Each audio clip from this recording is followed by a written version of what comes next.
am I really? Sooner or later, this question crosses the mind of the inquisitive, and once he finds the answer, he is never the same. By the end of this video, you will discover something that will transform you from inside forever. Look at your hands, your feet, your body. When people see you, this is what they see. They see 2 arms, 2 legs, and a body of flesh and bone, and they call you by your name. But have you ever asked yourself, who am I, really? Is this body what you truly are, or is there something much, much deeper? Observe and analyze yourself deeper.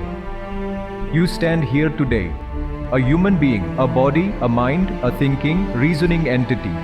But pause for a moment and ask, from where have you come? From your parents?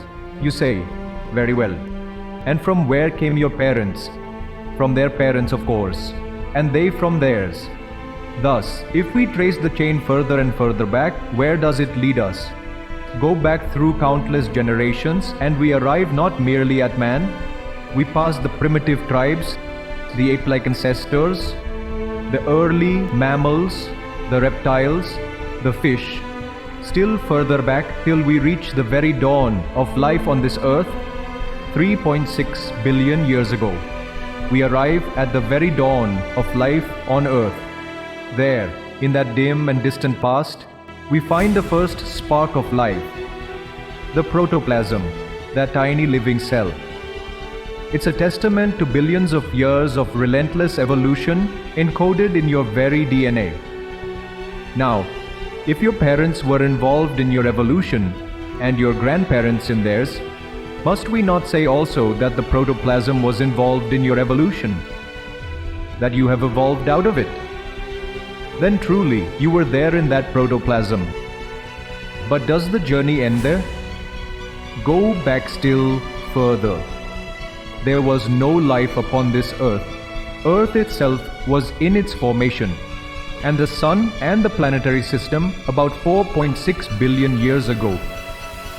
But sun itself is just one star out of billions of stars in Milky Way galaxy, which was formed about 13.6 billion years ago. The carbon in your cells, the iron in your blood, the calcium in your bones, where did they come from? Science tells us they were forged in the furnace of dying stars, scattered through the heavens in mighty explosions. You are literally stardust. So then, were you not there also in those stars? Were you not there when the hydrogen clouds swirled in the great nebulae? Were you not there when the galaxies were but forming? Push the question deeper still. Before the stars, before the galaxies, before all that you call the universe, what was there? Science speaks of the singularity, the point before the Big Bang, about 13.8 billion years ago, where all matter, all energy, all space and time lay compressed in one unfathomable potential. If everything that is now was then involved there, were you absent? Here lies the great question. Were you nothing then? Or were you silently present, waiting to manifest? And the answer flashes within. I was there. I was the protoplasm. I was the dust of the stars. I was the hydrogen swirling in the nebula. Through form after form, through change after change, I was there. The essence of I am was never absent. It was always present, only taking new shapes again and again. Therefore, when you ask, who am I? Know this. You are not merely a man or a woman, not merely flesh and bone. You are the outcome of the whole universe, the child of eternity, the heir of immortality. This isn't just a scientific narrative, it's a profound philosophical statement. So the question isn't just where did I come from, but rather, was I truly absent then? Or was the essence of I am quietly present, simply waiting for billions of years of cosmic and biological evolution to manifest itself in this conscious, complex form you inhabit today? You are not just an individual, you are a living, breathing testament to the entire history of the universe, an echo of the Big Bang, a distillation of stardust, a product of billions of years of evolution. And from this vantage point, the question of who am I takes on an entirely new, deeply resonant meaning. But here's the mystery. Were you absent then? Were you nothing at all? Or were you quietly present, waiting to emerge? The realization that changed everything for me was this. I was there. I was the protoplasm. I was the rock. I was the hydrogen in the stars. The essence of I am was always present, taking new forms again and again. But what about your consciousness? So let's get to the most profound question of all. How did something as complex as thought, love, and dreams emerge from a universe of rocks and gas? Can a stone feel? Can water imagine? Of course not. Science can explain how matter rearranges itself, but it can't explain why that matter suddenly begins to experience. This leads us to a fascinating conclusion. The seed of consciousness must have always been there. It's like the fire hidden inside a piece of wood. It's not created by the wood.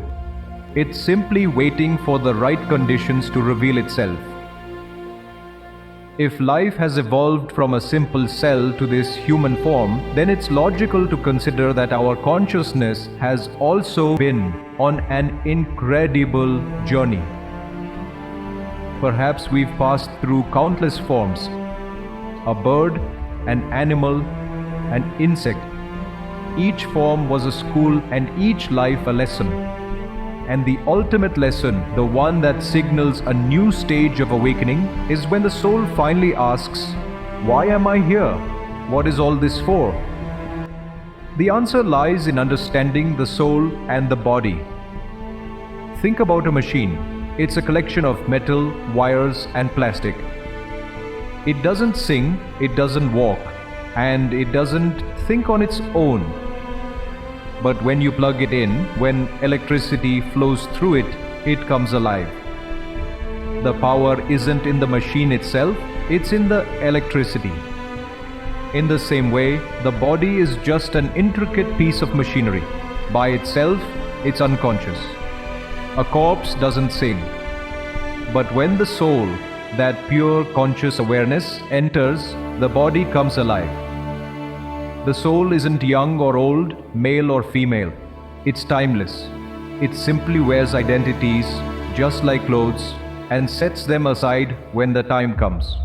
So why do we feel so attached to this body, this name, this face? It's because of identification.